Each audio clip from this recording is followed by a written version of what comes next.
Hello and welcome to another Ask Cheeky. I'm Isaiah Henkel with Cheeky Scientist. Today's question comes from Harish Mutaya. I asked to get more for salary and they said no, there was a salary cap, what to do?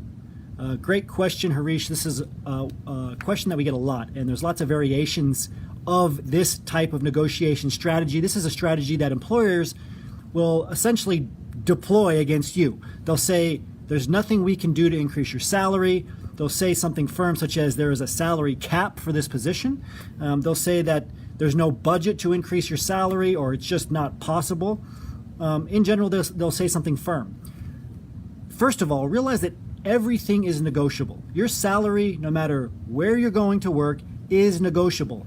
Even if it's a government position, there are ways to get around guidelines and rules to pay you more. Even in academia, this happens all the time. Some professors at the same university are paid more than other professors. They get larger starting packages, right? It just depends on how valuable you are, how valuable you present yourself. This is why it's so important to go after multiple jobs at the same time. So you have options. Options are levers. If you have a couple of offers coming in simultaneously, the way that you communicate will come across very differently than the way you communicate if you only have one offer. They'll be able to tell that you need that offer. So the starting point is realizing that everything is negotiable and that you want to negotiate from a position of strength. Okay, those are just the basics.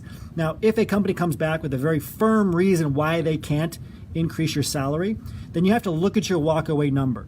Now, your walkaway number is the salary that you were supposed to write down before you started interacting with that company. You should have done your research for the city that the job was in, looked at what you'd be willing to accept in terms of the salary before things got messy, right? Before there was emotion and time invested.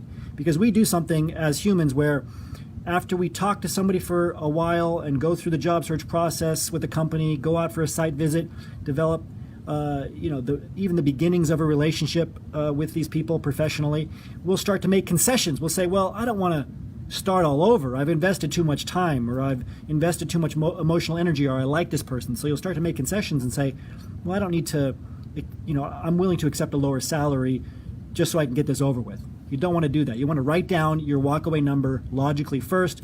If they come back with you with something firm, like there's a salary cap, look at your walkaway number. And if your walkaway number is lower than whatever the number they're offering is, then you have to walk away. Because if you're not willing to walk away, you're not negotiating, you're just begging. That being said, no matter what they come across with you, just ask them, has there been any exceptions that you've made in the past in terms of this salary cap? If they say yes, just ask them why they made that particular exception, and then talk about whatever you're doing that's relevant that should allow you to get that same exception. That's just one example that's been used in our association over and over again successfully. If they just say a flat no, just ask them for the reason why. Ask them, what you could do or present as a candidate to be an exception to that particular rule. The key is to keep it light, right? Don't get defensive. Don't get super aggressive. It's not win-lose. You're not trying to force your way into getting more money. You're trying to show them that you can stay positive, that this doesn't make you uncomfortable, that you're going to be focused on the work during the conversation, whether it's by email or phone or in person. Always bring the conversation back to something light and always be positive. Tell them how excited you are to work for them. Start working for them. If you discuss some things on a site visit, for example, maybe show them a couple of things that you found online. Do a little bit of research for them. Share ideas with them free of charge. Again, act like you're working for them.